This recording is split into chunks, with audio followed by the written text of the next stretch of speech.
In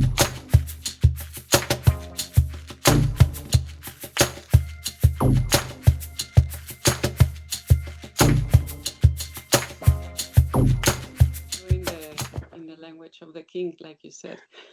Yes, we were talking about the Orange King. Yeah. Yeah, but I was talking about the other king on the other Yeah, side I of the know. And Atlantic, then I realized, so he was talking to the other nicer guy. the other nicer guy, Yeah, because it used to be like a couple of years ago, still the language of the queen, right? yeah, exactly. Yes, and Yeah, now, and I was going exactly. to write it like the queen, but the queen is dead. Long live the Yeah, king. yeah, exactly. Yeah, yeah. So, yeah, well, let's do it in English. I was, Mhm. by the way, taking a look at a short video where I put your name on YouTube, and Uh-huh. it came out of a video where you are talking about Chip, a guy called Chip, Oh, it was my father-in-law. your Yeah. father-in-law, and It they was, make oh, it's so nice that you saw that because that is, it was the memorial service or the memorial ceremony for my father-in-law who passed away. And yeah, he was a very good human being, very important researcher in oceanography. So he worked at the University of San Diego, UC San Diego, and he was very well recognized scientist, very passionate about his work all his yeah, life. So amazing. yeah, Yeah, and I think it must be a great opportunity to talk to somebody who's yeah, so deep into another yeah, topic that you don't yeah, relate too much, yeah, maybe, right? exactly. What is your main topic? Tell the audience what your main topic is. Maybe they're not Uh-huh. aware of it. Currently, I'm an environmental scientist, but for the last years, I've been doing environmental education. So I've been teaching environmental science in the San Francisco Bay Area for almost 10 years. Mhm. And before that, I was focusing more into the broader picture of sustainability, but lately more environmental science education. Yeah. Yeah, that's nice. That's very different from oceanography, however, Yes. still Yes. related, no? Well, related. Everything is connected to the different ecosystems in the planet, right? So oceans, for sure, are critical part of the the planet, right? Yes, yes. How much time do you spend in a week by the sea or at the beach? Not so much as I wish, because we are just 15 minutes from the closest marina area, which is in Berkeley or Albany. Hmm. But sometimes we take walks near the bay, maybe once every 2 weeks, something like that. So we're really connected. And in the city where I live, El Cerrito, we're kind of in a flat part of the El Cerrito. But if you go a little bit higher, then you just have the views of the bay. So we're really connected to the ocean. And for instance, one of my favorite topics to teach my young students is ocean science or topics related to the ocean. To the ocean. So that's Yeah, that's very interesting for them because it's something that they see almost every day, right? yeah, yeah. This is amazing. Well, Doctora Verónica Medina-Ross, you are Yeah. very welcome to be here at Present, presente, present presente here. We are presente, very, very present. welcome to Thank be you. here. We are very happy to have you visit here at Ventaja Sostenible, which is a project we've been working on about 5 years in the making, and you know how it is, how you Mm-hmm. think about things, and we're very happy to have somebody so deep related to sustainability. And the first thing that strikes me when you send me all your profile Mm-hmm. was the fact that you are not only yourself, but you're worrying about the future generations. Oh Like you yeah. were just talking about this, like 10 years working with those little young girls and boys, Mm-hmm. which is indeed the future of what is going to happen maybe in the 20, 40, 60 next years coming, right? Yeah. Thank you for coming and let us know how did you start getting into environmental sciences? When was the first time you felt Well, that approach? that yeah, that interest. And first of all, thank you so much for inviting me to this space. And I'm very glad to be here with you talking about my experiences. And well, I really started when I finished my first degree in Mexico City. I did biochemistry, same school as you. And I finished that. And after I did the bachelor's degree, I taught for a year. But then I was living in Mexico City, and you know how Mexico City is. It is a very complicated city. Every day is very polluted, you know. Sometimes it's hard to see the blue skies. We see a lot of gray. Yeah. So I was thinking, gosh, this is something that we're experiencing every day. Um, what could I do to help? You know, it was getting in my nerves. Like I really want to contribute. I want to learn more about what's happening and how can I contribute to make things better. So I saw it like a really big topic to dive in and study. And that's when I decided, oh, I need to study more because my degree was a lot about basic science, right? Chemistry, biology, microbiology, all of that. So that's when I decided to do the master's in environmental studies. And that is when I really went in very deep to understanding what's happening, you know, what is this um, pollution and how are governments trying to take care of it, you know. So I learned about environmental regulation and environmental policies, and I really started to understand that for tackling environmental problems, you have to have a very wide view, not only the scientific aspect, but the social, the economic, even the legal, right? So kind of open my eyes to see how complex these problems were and how important it is to have a multidisciplinary approach, right? So that's when I first started to open my eyes to what was the situation, and got very interested. So little by little, I decided, okay, this is my field of work. This is, we're talking about, when I finished the master's was in 1995. And I was really passionate about all these issues. And I said, I want to continue my work in this area. So then I went back to Mexico after the master's, and I was very fortunate to work at the National Institute of Ecology, which is a part of Semarnap. I don't know if it's called the same, Secretaría de Medio Ambiente, Recursos Naturales y Pesca. Y pesca. So, Yeah, yeah. so in short words, Ministry of the Environment, right? Yeah. So then, Do you know the minister who was in those days? Maybe yeah, it still was remember the Julia name? Carabias. Julia Ah, okay. Carabias was the Hola, Carabias minister. was. She was pretty good. She was a Yeah. biologist from Facultad de Ciencias of UNAM. Yeah. And Okay. Yeah. and the director of the INE back then was Gabriel Quadri, that later he was in politics. Anyway, Right. so there I was with a very good boss. I learned a lot with working for him. His name is Dr. Adrian Fernandez Bremounts, Yeah. and he's still very involved in climate change issues. Anyway, but that time in the government really helped me to be on the ground, you know, tackling different issues. And it was very interesting to know how they applied regulations. Imagine the area where I was working was devoted to creating air pollution controls and regulations in Mexico City and in the whole country. So it was a Yeah. big topic, Of course. big problem. So Yeah. I learned a lot.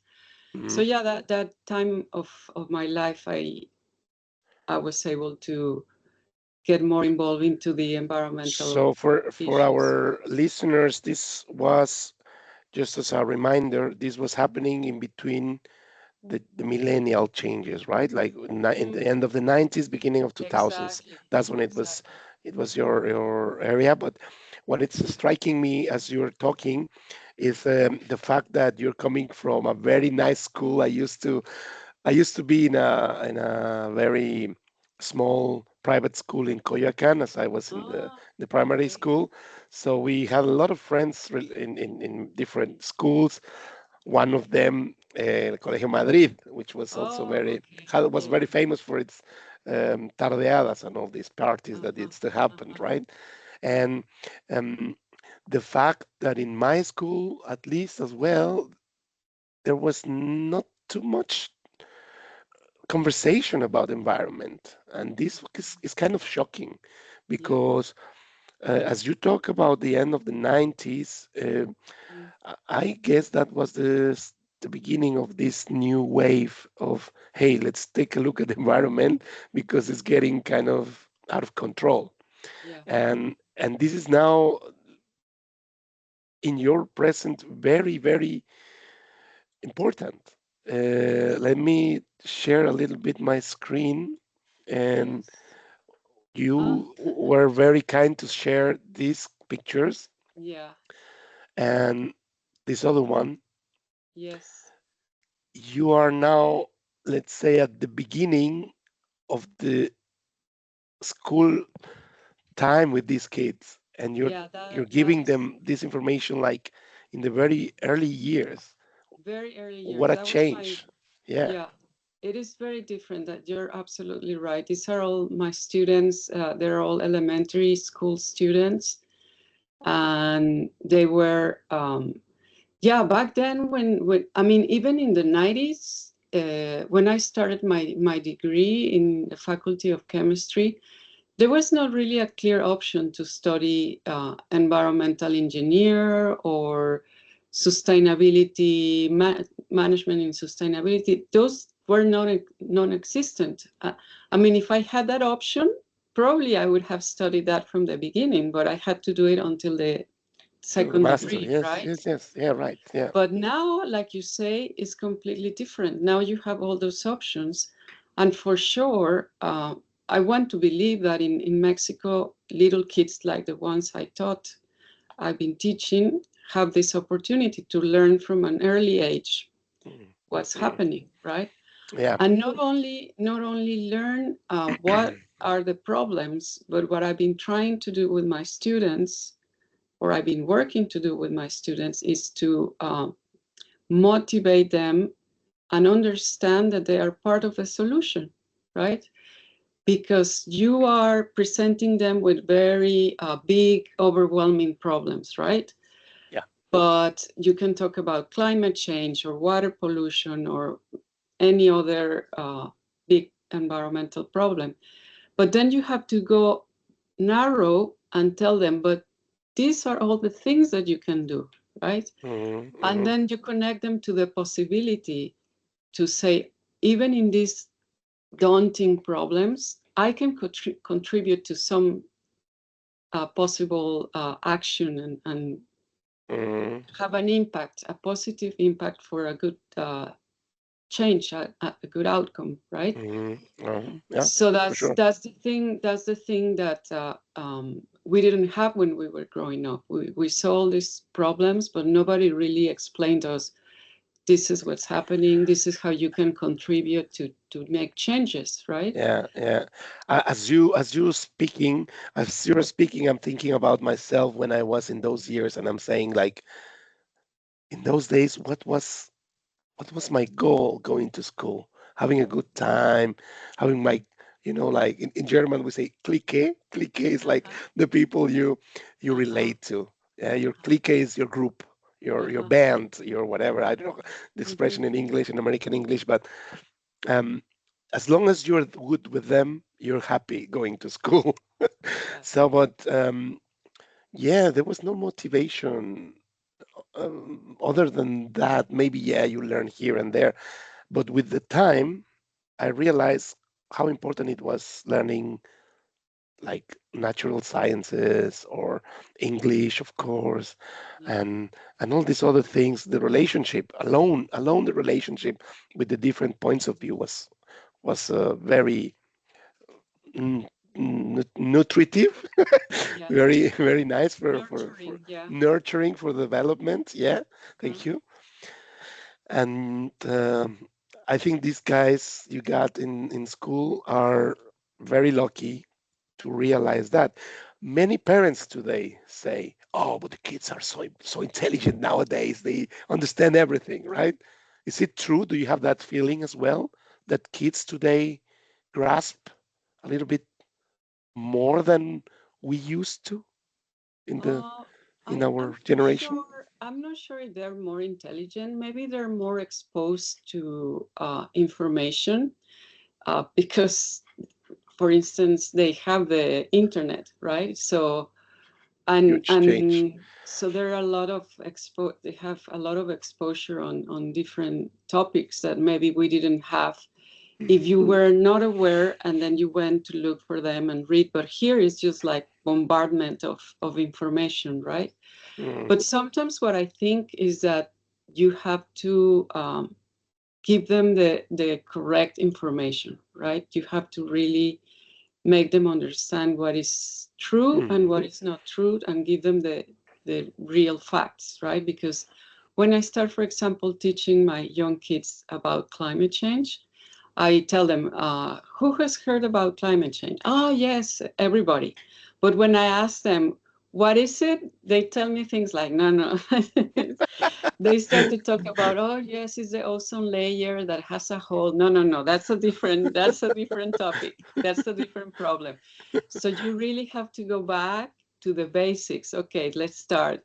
The planet has an atmosphere that's comprises by gases, and you go little by little introducing them to the facts, the mhm, correct information, mhm, and and then they can really understand, but mhm, you really have to present them the information. And when you work with little kids in a very simple way, but presenting the true facts and explaining uh, more importantly, the connections, right? So this is happening because us humans, with our activities, are creating more carbon dioxide and other gases that are trapping the heat, and then you go step by step, right? yeah, And then they can understand when they make the connections, right? mhm, yeah, But it's and important to give them the right facts. yeah, definitely. It's a great objective to have this. I was confronted today because of work to the concept of there is this concept in our in our company called single point of truth. That Uh-huh. means there's so much to say about what we do, but we have to have a single point of truth Yeah. within our system, which everybody can go there, get the information and all that. And since you're talking about that, it just reminded me of that concept, which, yeah, must be hard. How often do they have this kind of classes? Of course, as these guys, these young Well, guys. it is an interesting setting because it's not actually part of the, let's say, the mandatory curriculum. My classes are offered in programs that are called after-school academic enrichments. So parents that send the kids to my classes or register them to my classes is something that they do as an optional activity. But So those are the best, yeah, right? so Those are parents the think best. that this is important, and then the kids go. So it's once a week. I Hmm. have the students once a week, Hmm. and so I have different schools, and each school I see once a week Okay. after school. Hmm. Hmm. Yeah, Hmm. and I think one of the things I've learned through these years is that kids learn by doing, right? Those connections that I was talking about that really incorporate the true learning is when they're doing something with their hands, right? So the style of the classes I teach is that first I present the topic, say we're going to talk about the greenhouse gases and how they're affecting the planet, and say we are talking about carbon dioxide, how all this massive emission of carbon dioxide is creating this global warming, is changing the climate in the planet. So they get kind of the theory, these connections, these facts. But then after that presentation, we do an experiment, maybe a chemical reaction to produce carbon dioxide, and they can trap the carbon dioxide, and then they really understand, oh, this is the gas, this is the carbon dioxide. Yeah. And then I keep connecting that for the next lesson, we're going to keep talking about carbon dioxide or other greenhouse gases, and we build up the knowledge, but always doing something with their hands, hands-on activity. That's great. Yeah. How about their parents? How about this relationship? You are there, you have the kids, of course. How often do you interact with the parents on those topics as well? Or is it just the kid that is important to them? How do you see that? How is it happening? That interaction. I think the best part of this job is when I have some comment of a parent saying, oh, my kid is enjoying the lesson and he's learning, and he's insisting that we put solar panels on our houses. Or I want to, Amazing. I love it. He's just pushing us that we should at some point change to get an electric car, or my kid tells me to stop wasting water or things like that, and that's when I think, oh, it's great, it's clicking, Yeah, for sure. It's an impact. Exactly. This information is registered by the students, and then they're communicating that to the families. Amazing. Great job. This is great. I don't get that every time, but a few times, and when I get them, I say, okay, I'm doing a good job. Yeah, Okay. for sure. I'm very good. Because for sometimes sure. I've talked to people. Sometimes the hard part of being an educator, especially when you start with the young students, is that you don't see the immediate impact right away, right? It's like you're planting the seed, and then you hope that that's going to grow up. But when you see the results a bit faster with this type of comments or changes of behavior, it's amazing. It's really good. Yeah, and they will find their way, and for sure they will remind Doctora Verónica Medina-Ross. Yeah, I don't remember her name, but she was good. And she was telling me this. I remember this and that, right? And that's how it is, right? And I have to share this amazing anecdote. I think it was last year in the spring when I was teaching. As I said, I love teaching about the oceans, the impact. We have a nice lesson talking about the impact of climate change on coral reefs, and how coral reefs are an essential ecosystem for many different reasons, right? Yeah. So anyway, I presented everything, what's happening, and then after presenting the facts, I always encourage my students to say, so what could we do to help, right? Yeah. So some have this idea, the other idea, stop polluting with plastic, or we have to stop creating so much carbon dioxide. And I was like, yeah, good. And then a little girl that was incredible raises her hand and say, yeah, what do you think? And she said, I think we need more education. And I was like, wow. Yay. Yeah, keep that until you are like 70s, 80, whatever. Keep so that. my heart was full. I was like, I was like almost hugging this girl. Yes. Yeah, that's for sure. That we never stop learning, right? Yeah. But until you understand that, that's amazing. It's Great like experience. I was listening to your interview with Rodrigo from Querétaro Circular, Yeah. where he said that we need to change the cell, every cell of the big tissue of societies, right? So every cell we see it as a person, and if we change that cell, that person, and we multiply that effect, then we really can change the whole culture, right? And a behavior that is needed now for change.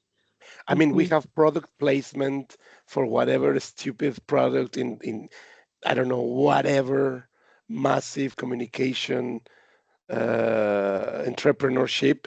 Why don't we have cultural placement with I don't know, sustainability, right?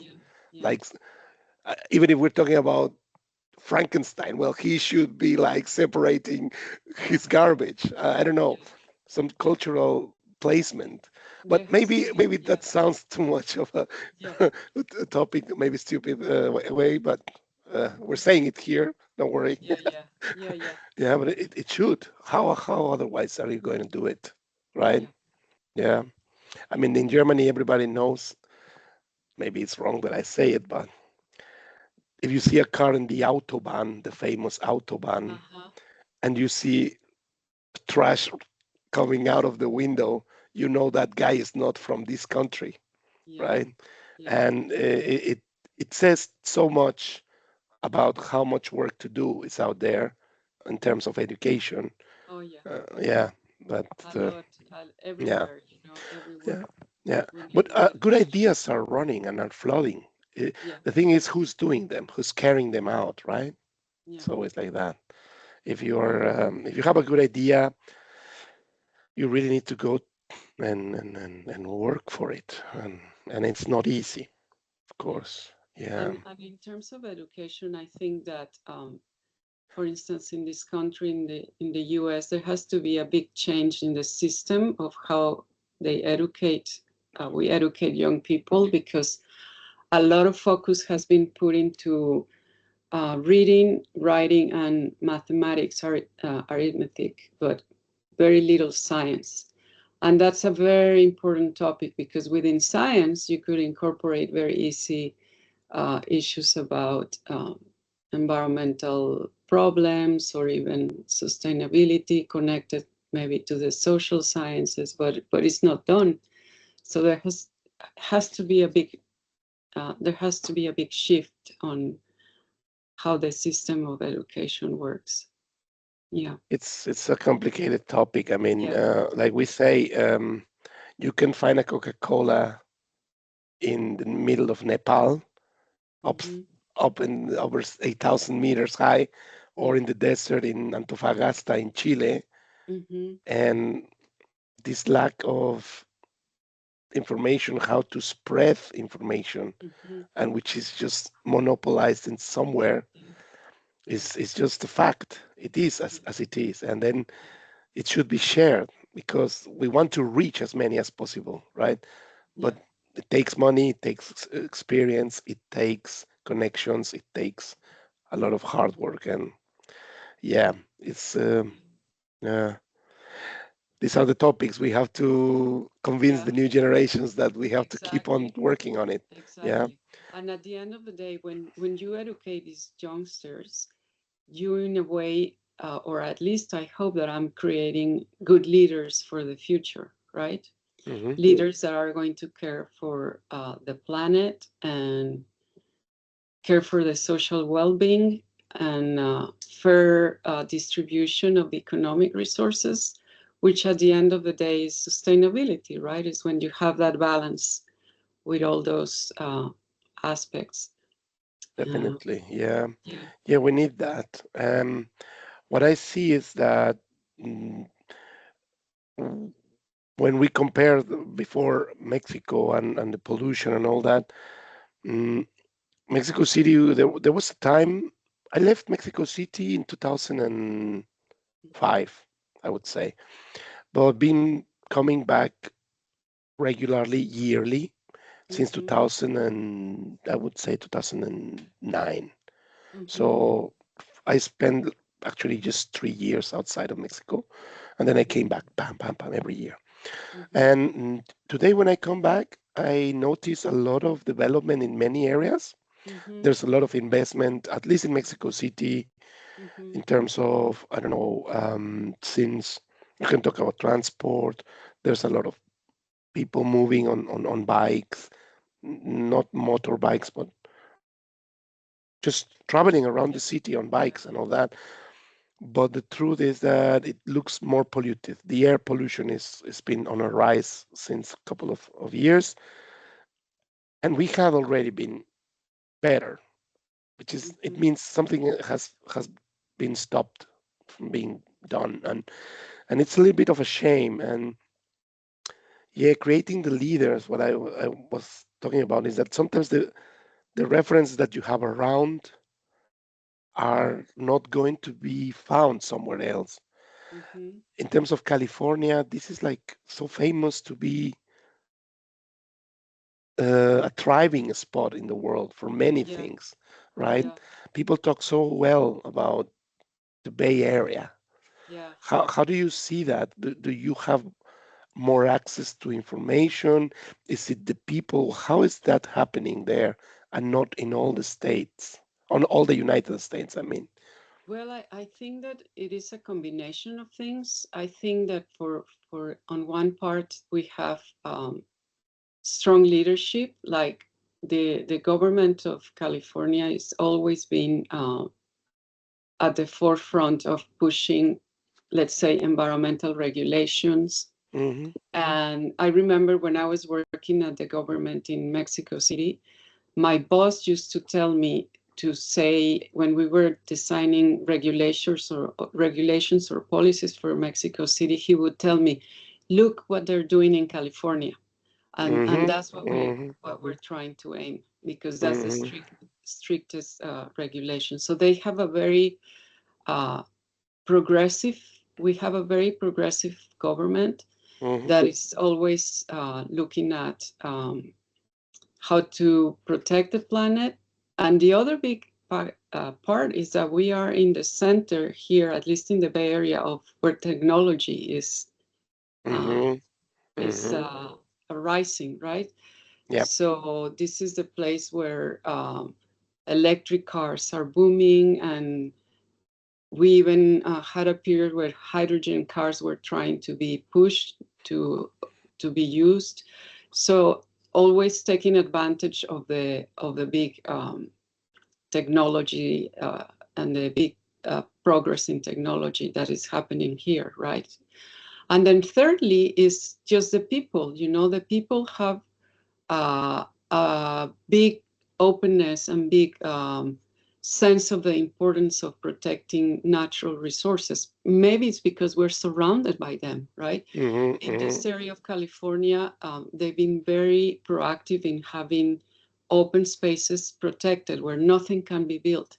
So when Hmm. people have this strong connection with nature, then there is this sense of I need to protect it, you know, because it gives me a space for recreation. It's giving me oxygen. It's giving me other resources that we need to survive. So that uh, connection of people to nature also makes them willing to use technologies that are going to protect the planet, to install solar panels, to use electric cars, to participate in efforts to manage waste better.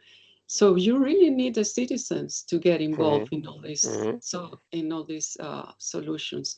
So I think all these factors contribute, and of course we're always fighting the federal government at this point, where they're saying, "Oh no, the climate change doesn't exist," and things like that. We keep going on the direction uh, that Hmm. we think it's important for the planet, right? Hmm. Even the governor of California participated in the recent meeting of COP, right, in Brazil, Hmm. where nobody else wanted to go, at least not from Washington, right? Yeah. Yeah. Which is, yeah, sh- it shows how much they are kind of independent from Yes. the whole country as a Yeah. entrepreneur on the environmental side, And right? we want to be leaders on the positive side of things, right?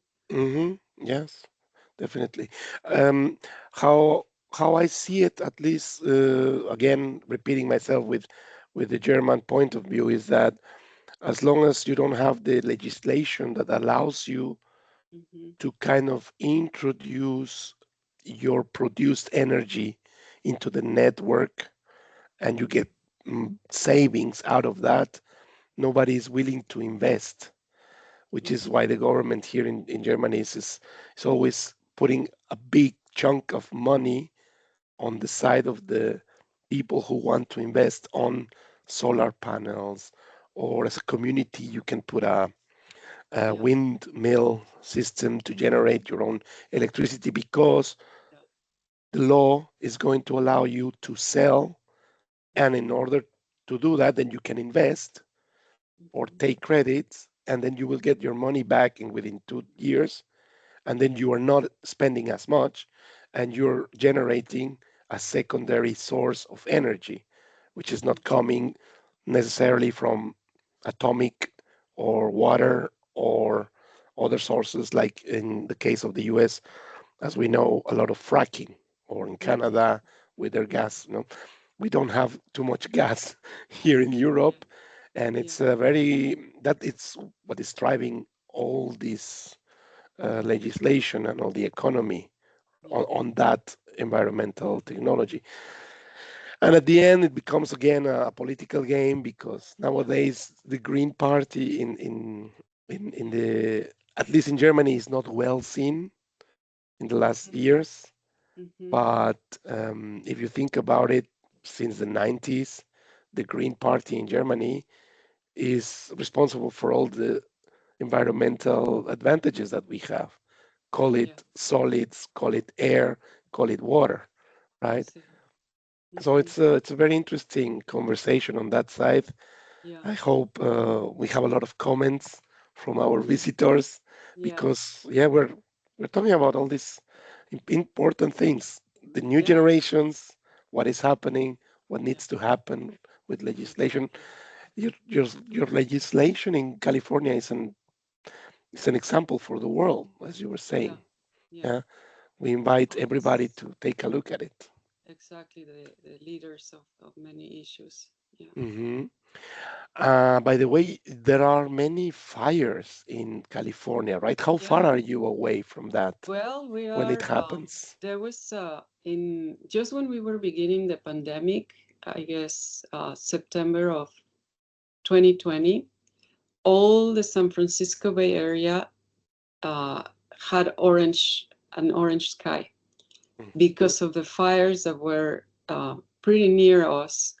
So Mm-hmm. these wildfires that happened in that year, very Mm-hmm. damaging, and all Mm-hmm. caused because climate change, the Mm-hmm. lack of rain, very dry conditions, together with strong winds, develop these infernos. So that's the other thing, that at this point, everybody's in the world, for sure here in California, we've experienced the effects of climate change. So it's very easy to connect with the kids, when I'm teaching them. Oh, and who has seen the smoke, or who remembers the skies of 2020, for the older kids? Oh, there was like a apocalypse, everything looked orange and everything looked covered with smoke and ashes, cars Yeah. covered with ashes. Yeah. So um, people can really connect to that Yeah. because it's Yeah. happening, Mm-hmm. it's in our back door or in our Mm-hmm. cities. So when you connect with those topics, it is very easy to say, yeah, we need to do something, right? Mm-hmm. Sometimes the governments are slow, but when you connect to that kind of almost emotional part with people, they really see the urgency that yes, this is happening. We need to do something about it. So Mm-hmm. we have Mm-hmm. very clear examples of the effects of climate change, for sure, with those wildfires here in California. Mm-hmm. Yeah. And do you notice it's going to happen anything and to favorize that this not happening again? Is there anywhere some kind You of know, solution in the horizon? Well, what they're trying to do is manage better the conditions of the forests. Sometimes what they are doing is control fires, right? So Mhm. when they are using burning inside the forest in a controlled fire to get rid of excessive dry materials, things like Mhm. that, that could help. Mhm. But more than anything, we're at the mercy of nature, right? How much water are we going to get every year or not? Mhm. And it is very interesting when you connect with these control fires, uh, have been done by indigenous peoples for years, Mhm. for hundreds of Amazing. years, for millennia. So Yeah. in a way, we're going back to those practices, right? And Yeah. this is very interesting how the indigenous people groups can teach us so much about how to protect nature, right? Do you know the series from Diego Luna in Amazon Prime? No, I There, haven't there seen is it. a series. I don't remember right now the name, Uh-huh. but that series has an environmental chapter. It's Oh, only okay. one or maybe two, Very and interesting. yes, and he puts together on a table people from all over Latin America talking Oh, about environment. ah, And there is a group of indigenous people yeah, represented by one guy, and I remember he comes from Chile. yeah, And he says something like what you're saying. He says, in our community, we have been solving fires or earthquakes, something how to be together with nature yeah, in the yeah, best possible way. yeah, He says, ask us. We have some answers that might help you. yeah. He's not even like bragging about it. He's just No, like just saying, ask us. Not yeah, everything that is technological advance is the solution. exactly, We have exactly. also other kind of solutions, and we know them since millennia, like you were saying. Yes, So yes, maybe, yeah, we should take a look at it. We will put it in the description of your video that people yeah, can see that show. yeah, But yeah, you're right. You're right. Some people have the right answers. It's not necessarily yes. technology. I agree totally with that. Exactly, exactly. Technology helps a lot, but it's not the panacea for everything. Yeah, Yeah, yeah, yes, it's a fact for sure. yeah. Um, well, look, we have, I don't know, have you seen all those videos from Ventaja Sostenible, but at the end of the conversation, we have Sosténme esta because it's sostenibilidad. Ah, So okay. Sosténme esta is a part where I put some concepts and you have to react to that. You will Okay. tell me whatever comes to your mind first. And if there is something uncomfortable that you don't want to answer, you Yeah. just say pass and we don't answer that. We don't go through, Okay. through So that you're going to topic. put me to the test now. Something like that. I'm going to Okay. welcome you very, Okay. very heartily and very warm-heartedly to this part of the interview, which is called Sosténme esta. And here we go with the first question. Okay. Okay. Okay. Are you ready? I'm ready. Are you ready? Perfect. So, do you dream? Do you have a recurrent dream? And if you have it, do you do anything with it? Dream as a philosophy dream or is a practical when I'm really going to sleep? When you're sleeping, a real dream. Do you have any recurrent dream? Un sueño recurrente. Yeah, Uh-huh. sometimes for a while I was dreaming a lot that I was going back to school, like to chemistry, for example, to the faculty, to UNAM, and I came to the test and I was not prepared. And I was like, oh no, this is a torture. Why Okay. didn't I study? And this I think this tells you about my need to always be prepared and to study and give the best of me. So that was kind of a, a strong dream that I used to have. Yes. It's amazing, and I really praise you for that. It's amazing that you are like this. Uh-huh. Congratulations on that. Thank I you. hope that you just don't feel so much overwhelmed about it. But yes, you prepare very well for things. Oh, As thank far you. as I know you, Uh-huh. I can really agree with that. You are Uh-huh. somebody like this. Okay, next question. What is the movie that changed your life or that you got in your in Oh your my head? gosh, that's I really love to go to the movies. So let me think about this. Um, ah, one movie that I don't know if it changed my life, but it really touched me. I don't remember exactly the name, but this movie about the Avatar, Oh, that okay. Yeah. they live in a Mm, very very beautiful kind of ocean environment, and they have to fight other people that are trying to destroy their yeah, the beautiful resources. habitat. Yeah. It really touched me because, first of all, it was a beautiful design of the movie, right? And as I said, it really connects people to understand how native people from that place knew how to protect their own habitat. And then they came, the invaders, to destroy it, right? And you feel like, why are you doing this? Yeah. These people know how to take care of this place. So that movie really touched me in that way. Yeah. Yeah. It's amazing. Yeah, I love that movie as well. I'm gonna let you know in the future about I think it's a Brazilian German movie. It's Uh-huh. also about that, but Oh, in a different way, and it's black and white. And at the okay. very end of the movie, this guy finds the the thing he was looking for, Yeah. and then the movie turns into color. It's Yeah.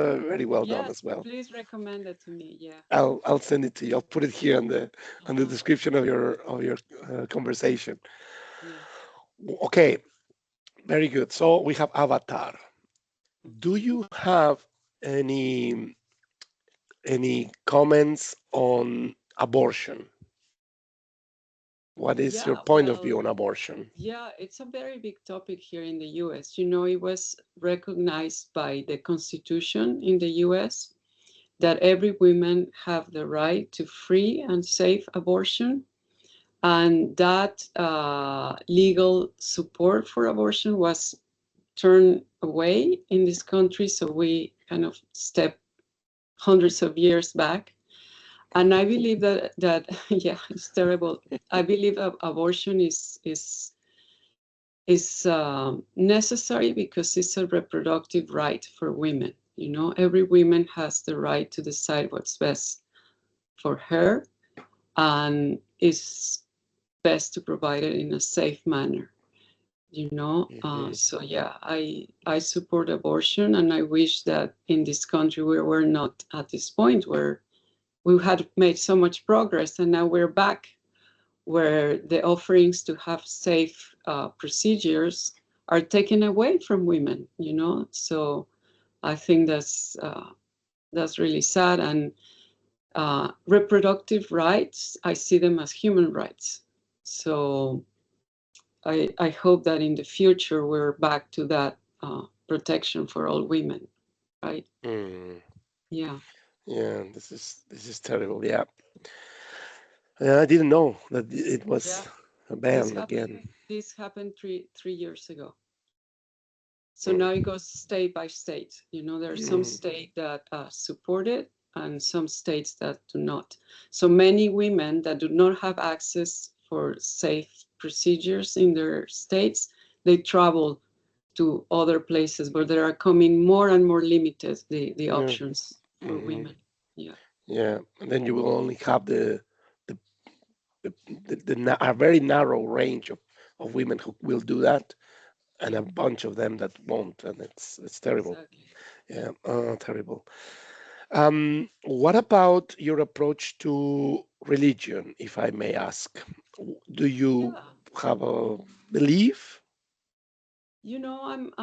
I think that the problem in this world is that when one religion thinks that they have the absolute truth above everything else, and I believe that religions are valid no matter where you are. We have to be respectful.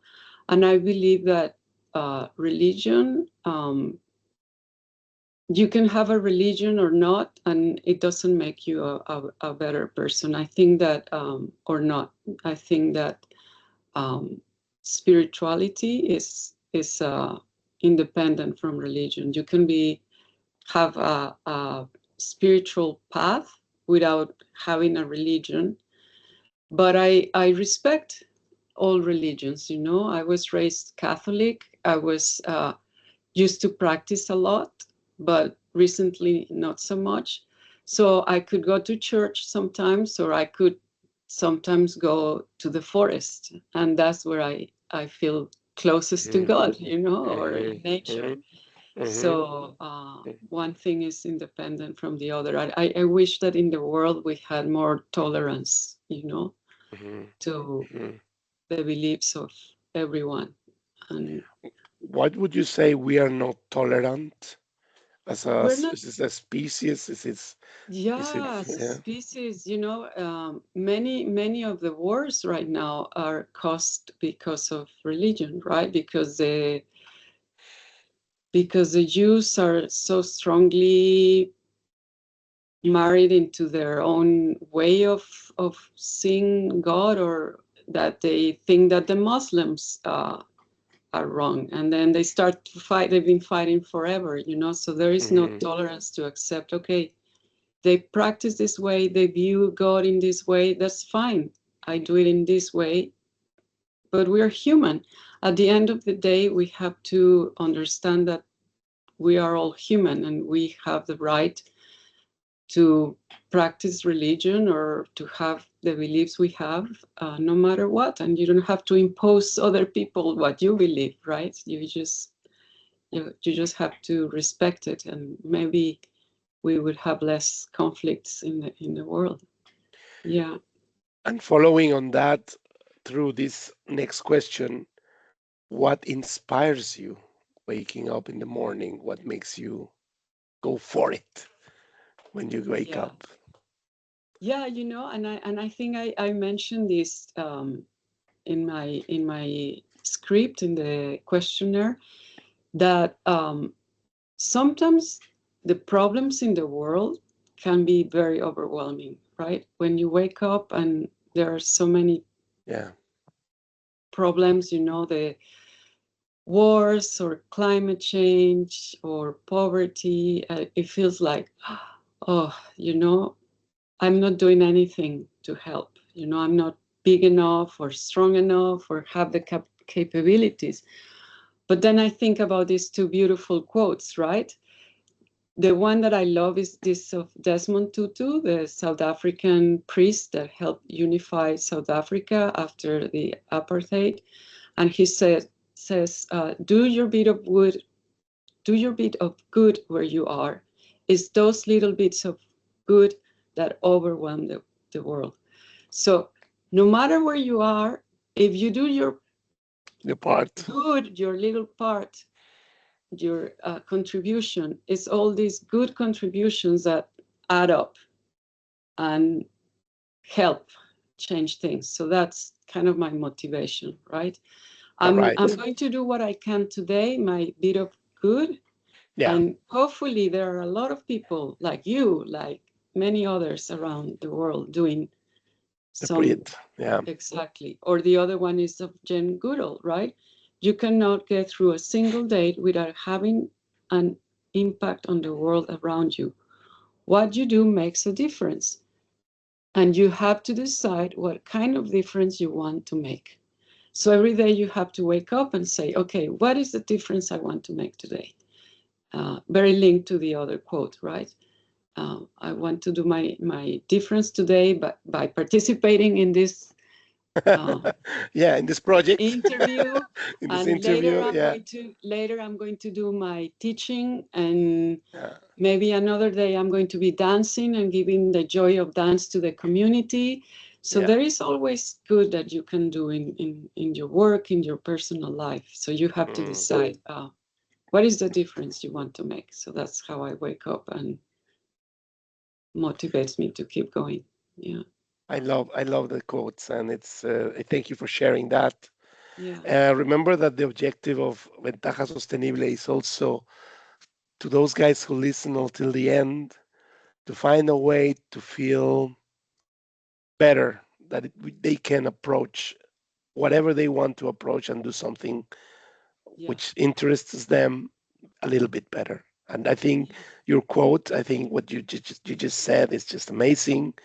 It's just pure truth. yeah, There's nothing better than to go forward and do your best exactly, in the ambit where you are in exactly. your surroundings, right? And Exactly. totally agree. Thank you for sharing those thoughts.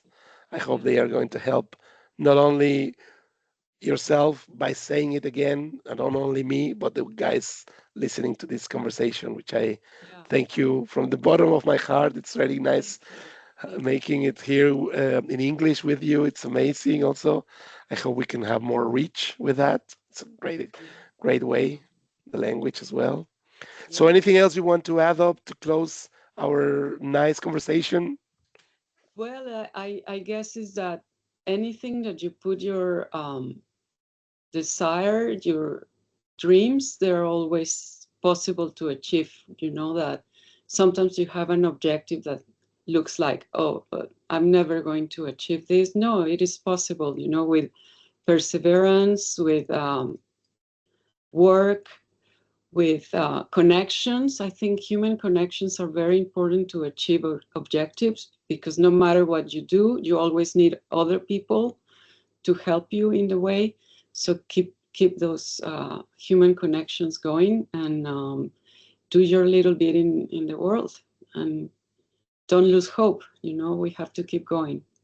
Uh, that's very important. Yeah. Very good. Excelente. Muchas gracias. Cerremos con un poquito de broche de oro en español. Sí, Y claro que yo te sí, Carlos. agradezco, que me encanta que hablemos, que nos conocemos un poco mejor. Y básicamente, literal, me quito el sombrero Oh, gracias, Carlos. por tu participación. Es un placer.